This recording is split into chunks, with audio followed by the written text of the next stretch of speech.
Hello, everyone, and welcome to 360ed.tv. My name is Chukudi.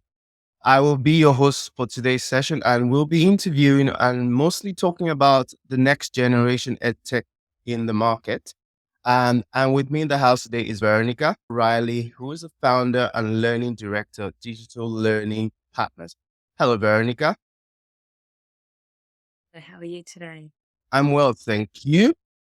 Just before we begin our conversation looking at next gen ed tech, I want you to give us a little introduction about your background and what excites you about the work you do at the Digital Learning Partners. Wonderful. So thank you for having me. So Digital Learning Partners was founded in 2005. So we've been around for a little while and evolved, certainly from running workshops to now really specializing in onboarding. And what we love to do is use new technology, not just for the sake of it, but also to really enhance performance and to help businesses move forward. And that's why we're here today. Great to meet you, Veronica. Thanks for giving us a little bit about your background. I think that is actually is going to make today's conversation even more poignant. To kick us off, what are some emerging trends or advancements in next gen educational technology that you find particularly exciting or promising? So there's many. Definitely, I do love the move from going from a learning management system to a learning experience platform. I think having customized learning journeys is an absolute game changer and something that a lot of the traditional LMSs are not able to do. Together with learning analytics and being able to make data-driven decisions around what learning journeys people need. So that to me is an absolute game changer, no doubt. So one of the technologies that we're very excited about is digital adoption platforms, which often might not sit specifically in what we would call an edtech space, but it certainly is a learning platform per se. So a digital adoption platform like WalkMe is basically, imagine a GPS that can sit on top of any software that we can build learning on top of that then is customized to the role. So depending on who logs into that system, they will get customized content in the flow of work that is absolutely contextualized to the task that they're doing at hand. That, if I knew that was available 20 years ago or that was in the future, I would have said that was science fiction. There's no way you can do that. And we are a WalkMe partner because we are such advocates of what digital adoption platforms can do. They can certainly accelerate onboarding very, very fast. Imagine, manuals and having to go through so many manuals or training sessions to learn the various softwares you need just to get onboarded, where you can put something like a digital adoption platform on there and I can then sort of self-direct and get what I need as I need it.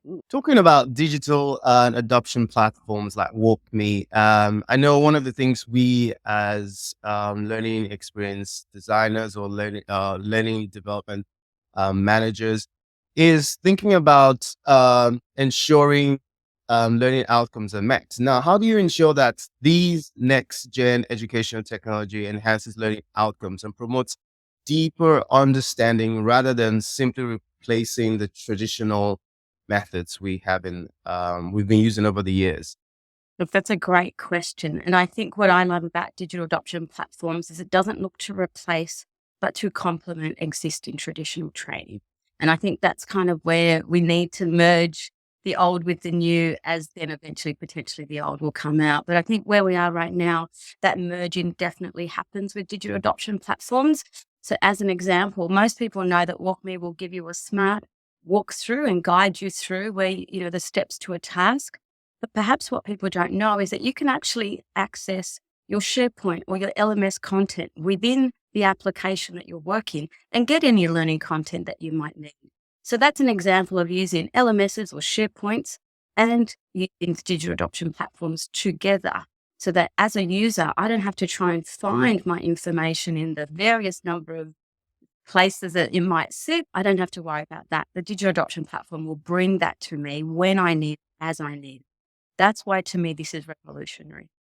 I think you actually called out something, and I think this was that question was a little bit of a trick question, just to get you to say to talk along the lines of technology complementing what we're currently doing as opposed to replacing. Most times, experts or even educators worry that technology is going to replace what they do. But it's very important to understand that technology can complement what we do, and most importantly, can enhance it. Now, in your experience, can you share an example of how you've successfully integrated a next gen educational technology into a learning environment to enhance learner engagement, particularly performance?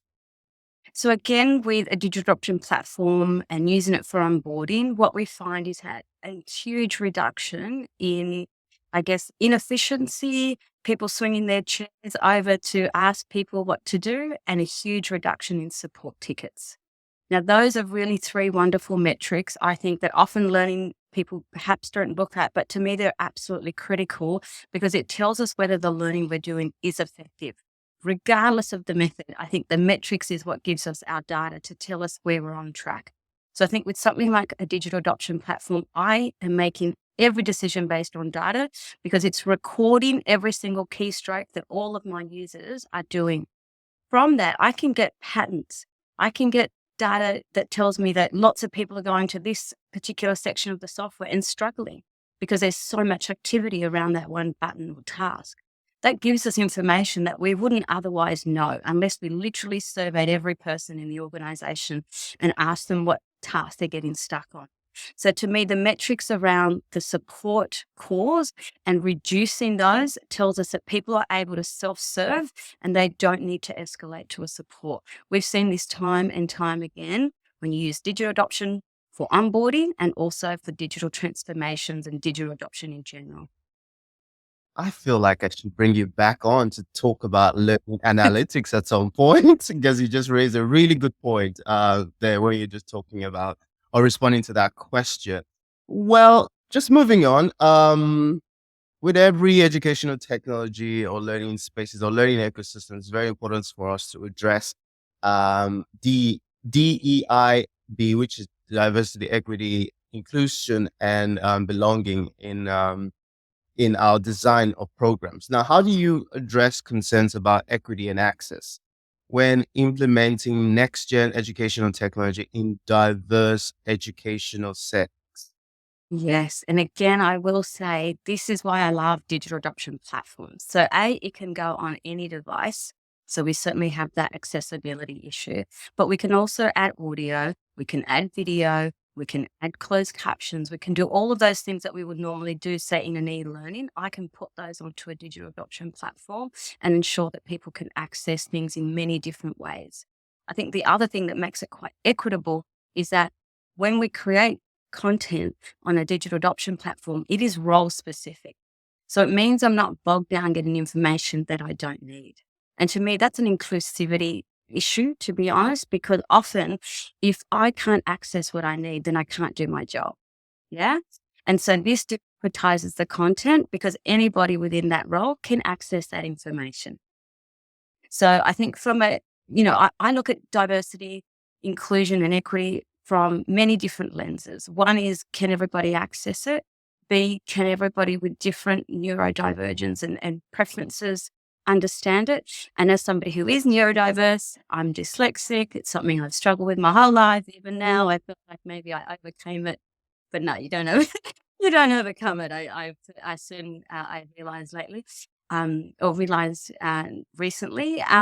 But what that means is that I look at it from that lens of, is it simple? Is it easy for me to digest? If I can't digest it, then it doesn't pass the digital learning partners QA process because I guess I have very, innate understanding of A, what is simple, but also what is difficult to understand. Wow. I'm going to add one more question there, just to piggyback on what you said. The need, how you as a neurodivergent individual is part of that QA process. Um, what else beyond adequate testing, or at what stage of your development is testing poignant to ensure that you're meeting this equity and access requirements? Yeah, great question. And I love that question because I think it needs to be at the very, very beginning. So often we kind of tack it on at the end, and I think a lot of us in learning have had to learn about accessibility and all of this in our own journeys of learning, which is wonderful. But I think it's often an afterthought as opposed to a strategic imperative. And so I really urge everybody learning development, think about the equity, inclusion, and any of those types of diversity issues at the very beginning, and choose your tools, choose your technology accordingly, and also your strategy should be chosen accordingly, as opposed to trying to, fit it into what's already done. That is well-rounded. That's a well-rounded advice because I often struggle with the fact that most times we go through a process of designing and development, and the QA is done at the end, which means in most cases, you might have to redo the entire thing. So thanks for calling out the importance of including this at the beginning. Now, just to bring us to a wrap, just looking at the next gen before we get into emotional intelligence and relationship building, in your opinion, what are the ethical considerations that educators and developers should keep in mind when designing and implementing next gen educational technology? Well, I love that question. I feel like it's a big one, and data integrity is probably my number one. I think certainly when we see customers and we're suggesting something like a WalkMe platform, the first question they ask is, how protected is my data? Are you extracting data? What are you doing with that data? And I think they're all very, very valid questions. If you said to me 15 years ago, even 10 years ago, that I would be speaking to you about data, I would have laughed at you so much and said, I don't know what you're speaking about. But I've had to evolve with time, and I really, I guess, understand. And, we've all been consumers of scams and things like that, and recognize I guess, the threats of cybersecurity. So I think we all understand it from our own personal experiences. And I think as learning providers and as learning educators, we've got to be on top of it so that we can answer some of those concerns and questions right up front. The other thing I want to do, which is on the other end, want to really highlight is IP. So I think now in the world of, I can grab anything from everywhere, coming from old school where you used to have to go to academic books and then rewrite it. You couldn't just grab it. I would just say sourcing information is a really big one in order for you to have your own ethics and morals around content protection. And that even includes using things like Mid-Journey. Yeah, I have a real issue with that because I think there's a lot of real artists that are probably not getting recognized for that. That's just my own little personal thing. But I think in general, because when we were in learning, 15 years ago, and if you didn't source, you could literally be sued for intellectual property, and that was a real fear at the time. And I feel like nobody cares about that anymore. But I think now it's really important because content is coming from so many different sources so that you yourself can be assured that you're getting sources that are credible and that are really worthwhile, because otherwise everybody's a course creator and everybody can create stuff, but it's not of quality. So that would be my other little thing. Awesome. I think the importance of IP cannot be overemphasized because you do raise a good point. But ChatGPT, people can spit out things now, spit out a whole course, but is it credible? Is it coming from the right source? It's very important. So thanks for calling that out. Now, just to give us on a lighter note, we are including 2 emotional intelligence and relationship building questions at the end of this conversations to wrap us up. The first one is, what role does emotional intelligence play in building strong relationships, both personally and professionally? And feel free to respond from your own experience. Look, to me, my life is very much professional and personal merged together. To me, I have to be my authentic self no matter where I'm at. And I think part of that is having a very high level of emotional intelligence. And I think all learning leaders and certainly learning practitioners, I would put that on your professional development plan. I think it's important because it's not just about understanding your own emotions, which is often what people can think EQ is about. It's really about understanding others and how you respond to others. And I think considering we are in the people world and we are in the performance of people, if we don't understand how to even communicate or how we react in a tough situation or how others might react in a conflict, then it's going to be very hard to engage and then get them to grow. So I think we have to walk the talk ourselves and build that in ourselves. And then that will help us to recognize it in others and to build better programs. And how do you handle conflicts or difficult conversations using emotional intelligence techniques, if you have any? Look, for me, I think it's been a very interesting topic. It's not something I've done very well in, I'll be honest. I think I've avoided conflict where possible. That's just my nature. I think it's culturally, I think being a woman, I sort of had to unpeel some of those, I guess, habits to really just realize that conflict is a conversation. It's an opportunity to learn. And often the delivery is what we often get caught up in, but often the message is where the gold nugget is. So for me, what I've been able to do, I think, as I've gotten a little bit older, as I head towards my fifth decade, is just not taking everything to heart and that it's not always about me. In fact, probably 90% of the time, it's not about you. It's what's happening in that other person's life and what's going on for them. So I've learned not to take things personally. I can shrug things off much easier now, and I have much higher levels of self-regulation. So I think that comes with, time, maybe being parents. You get a little bit more patient, just as age goes on. But it is definitely something that was probably my worst trait in my 20s and 30s for sure.